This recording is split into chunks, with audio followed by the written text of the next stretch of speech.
जय माता दी आप सभी लोगों को। आज मैं इस वीडियो के माध्यम से आप लोगों को बताऊंगी कि नवरात्रि का पहला उपवास किसने रखा था।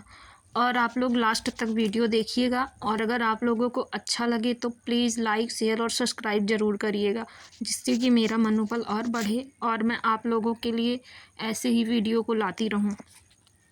तो क्या आप लोग जानते हैं कि नवरात्रि का पहला उपवास किसने रखा था? नवरात्रि, जिसे आप दुर्गा माँ का समय मानते हैं, 9 देवियों की आराधना करते हैं। इस पर्व के द्वारा सभी भक्त अपने मनोकामना की पूर्ति के लिए जगदम्बा माँ की कृपा प्राप्त करने के लिए 9 दिन का व्रत रखते हैं। तो त्रेता युग में रावण ने माता सीता का हरण कर लिया था, जिसे भगवान श्री राम के पूरी जीवन शैली में भूचाल आ गया था। रावण शक्तिशाली था, ज्ञानी था। उसने माता सीता को लंका में अशोक वाटिका में बंदी बना लिया था।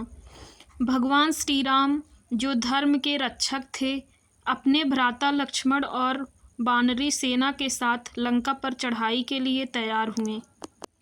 यह युद्ध व्यक्तिगत नहीं था, बल्कि अच्छाई और बुराई का था। जब भगवान श्री राम ने लंका पर चढ़ाई की तो वहां पर भयंकर युद्ध की शुरुआत हो गई। रावण की सेना बलशाली थी और देवी माँ स्वयं रावण के पक्ष में लड़ रही थी। इस स्थिति में भगवान राम के सेना का मनोबल टूट चुका था। सीता जी की याद और रावण की शक्ति ने उनके अंदर शोक और निराशा को भर दिया था। ये जो कठिन समय थे, इसमें जामवंत जी, जो भगवान के मित्र थे, उन्होंने भगवान को प्रेरणा दी। उन्होंने बताया कि आराधना शक्ति ही आपको शक्ति विजय दिला सकती है। भगवान राम को ये समझ आया कि उन्हें माँ शक्ति की पूजा करनी चाहिए, जो विजय का आशीर्वाद दे सकती हैं। ब्रह्मा जी ने भी बताया कि अगर वे माँ भगवती का चंडी स्वरूप की पूजा करेंगे तो रावण पर विजय प्राप्त कर सकते हैं। भगवान राम ने ब्रह्मा जी की बात मानते हुए पूजा का निर्णय लिया। उन्होंने ये निर्णय लिया कि माता की पूजा करनी है और 9 दिन का व्रत करना है। भगवान राम को 108 नीलकमल की व्यवस्था करनी थी, जिस काम को हनुमान जी को सौंपा गया। माता रानी को नीलकमल बहुत ज़्यादा प्रिय है और इस कारण से राम भगवान को उसकी व्यवस्था करनी थी। इस फूल को माँ चंडी को अर्पित किए जाने थे, लेकिन रावण, जो अपनी बुराई में अडिग था, उसने राम जी के पूजा में बाधा डालने के लिए 108 फूलों में से एक फूल को गायब कर दिया।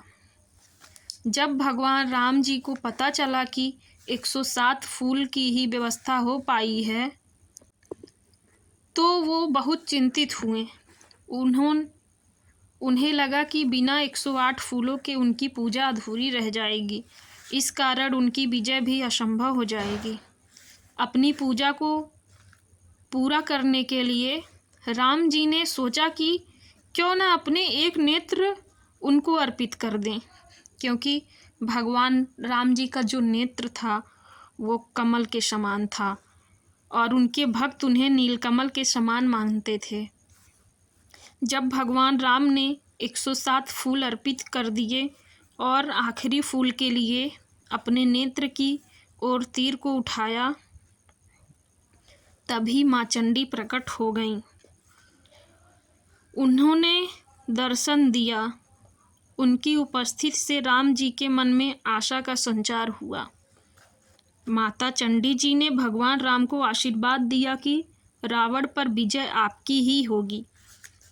इसके बाद राम जी ने रावण का वध किया और माता सीता को बंधन मुक्त करके लंका से अयोध्या की ओर लौट आए। भगवान राम के विजय के बाद ही नवरात्र की परंपरा प्रारंभ हुई। कहा जाता है कि भगवान ने 9 दिन तक उपवास रखा था और माता दुर्गा की आराधना की थी। इसीलिए नवरात्रि में 9 दिन का व्रत रखने की परंपरा की शुरुआत हुई।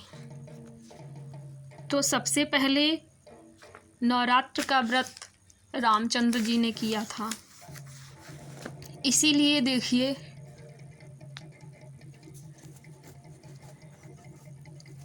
9 दिन के व्रत के बाद दशमी आती है, जिसमें कि बुराई पर अच्छाई की विजय होती है।